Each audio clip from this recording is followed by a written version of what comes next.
Okay, Mia, great job on your homework. That was really excellent. You listened to the Imaginal exposure recording about 6 times, you said?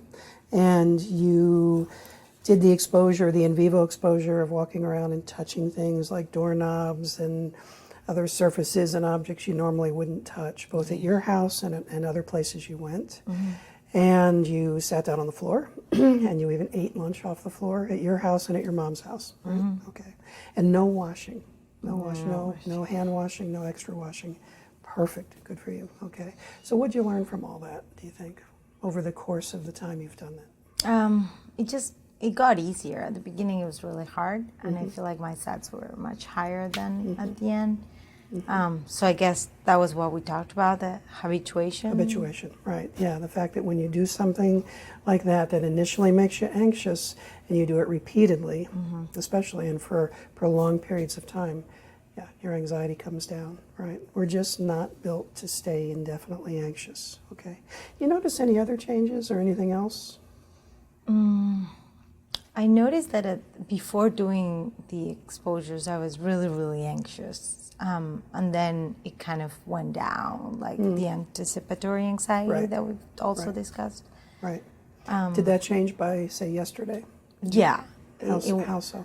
The SATs were initially really high before the exposure, and then they went down the more I did them. So you're saying you not only noticed that it went down during the exposure, but you started feeling less anxious even approaching these tests. Good. Yeah. Perfect. Okay. All right. Good. Okay. All right. So you're doing so well. We're going to take another step up the hierarchy today, like we planned. Right. Okay. So this is the dog leash day, right? Did you bring it? Yeah. Okay, good. All right, we'll get to that later in the session. First, we're going to do some imaginal exposure, okay? And you remember what the purpose of that is? Why are we going to do imaginal? That way I can kind of relive a story or a situation that would make me really anxious and eventually deal with the fear consequence Exactly. of getting sick, in my case, I guess. Right.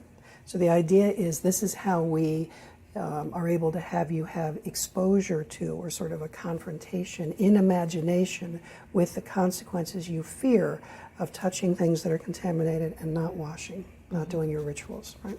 Okay, perfect. So did you write the story? Yeah. Okay, let me see. All right, good. All about taking the dog for a walk with that leash and what happens because of that. Excellent. Okay, good.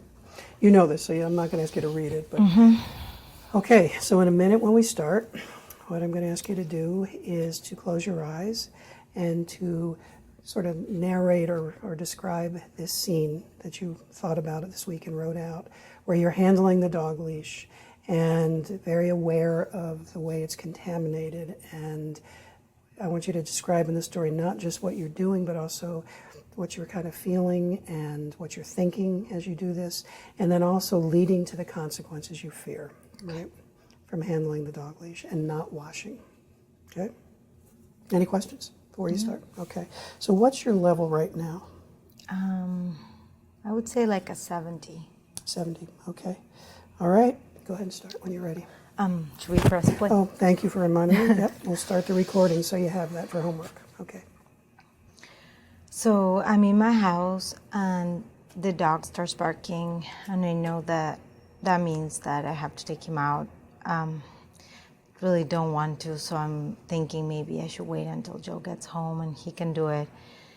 But I know if the dog keeps barking, he's gonna wake up the baby. So I decide to go to the front door and get the leash.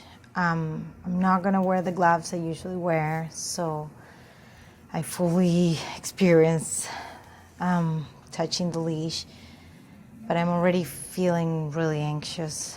And I look at the leash and I see that it's gross and it's full of hair, and the dog has been biting on it, and it probably has saliva and other things, and I see stains, and I start thinking, what if that's dog poop and I get sick? And I just feel myself shaking and really sweaty, and my heart is beating really fast.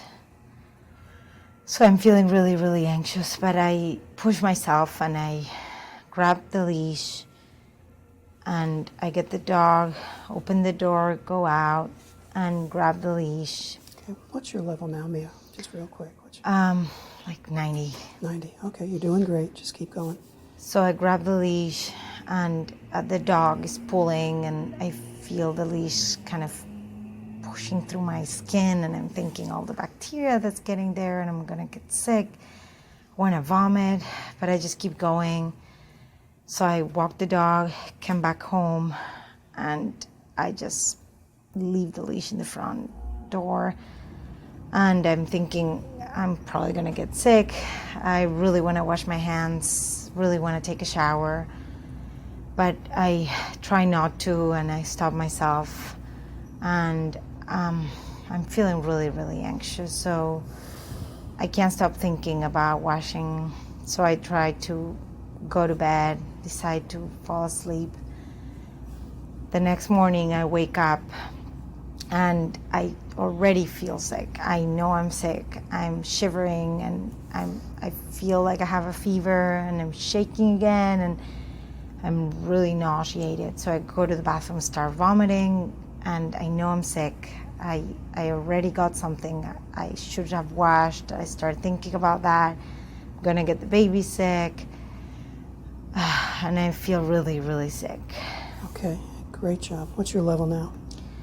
Like 80. 80, okay. All right, so just keep visualizing this. I'm going to describe it now, and you just stay with that image as much as you can, okay? So you're in the house, and the baby's sleeping, and you're trying to get some housework done and do things for dinner. Suddenly you hear the dog at the front door barking and barking, and immediately your heart rate kind of jumps up, and you get upset and anxious because you know that means he needs to go out. And Joe's not going to be home for hours, and you really don't want to take him out, but you have to. And it makes you scared and upset because you're not going to use the gloves that you always use when you have to take him out. So you walk toward the door, and you think, well, maybe I'll just make him wait. But you realize he'll wake the baby up if you don't take him. So you go toward the leash, and it just makes you even more anxious to see it. And it's dirty, and it's chewed up, and it's gross, and you see stains on it. And you think about what those are from, and maybe they're from dog poop, and that's going to get on you. And you pick it up anyway and snap it on his collar. And as you go out the door and he lunges outside, he pulls that leash into your hand, and you feel the contamination from the leash entering your body through the pores of your skin, and you feel like it's just running up your arm through your bloodstream. And you keep thinking, oh my God, what if I get sick from this? What if there's some germs in this or bacteria? But you keep walking him until he finishes what he has to do. And you bring him back inside the house, take the leash off. And the urge to wash is so powerful, so strong. You want to go scrub your hands and get in the shower and wash your whole body and do it quickly and get all these germs off from the leash. But you don't do that. You don't. You make yourself not do the ritual. And then you go back in and just keep doing the housework and keep doing things. But that sense of feeling sick is staying with you and worrying about what's going to happen if you picked up germs from the leash. That night you go to sleep still anxious, still upset about what happened. Wake up in the morning, and then before you have your eyes open even a couple minutes, you know that you're sick. You can feel your body being sick. You rush to the bathroom and vomit. You can feel the fever, and your body is just not right. You're sick, and you know it's because you handled that leash and didn't wash. You didn't do the washing you needed to do, and now you're sick, and the baby will probably get sick. And if only you had done the washing. Okay. What's your level now? Like 80. 80, okay. Okay, you take it back and you do it again, okay? Good job. Okay, so I'm home and the dog starts barking,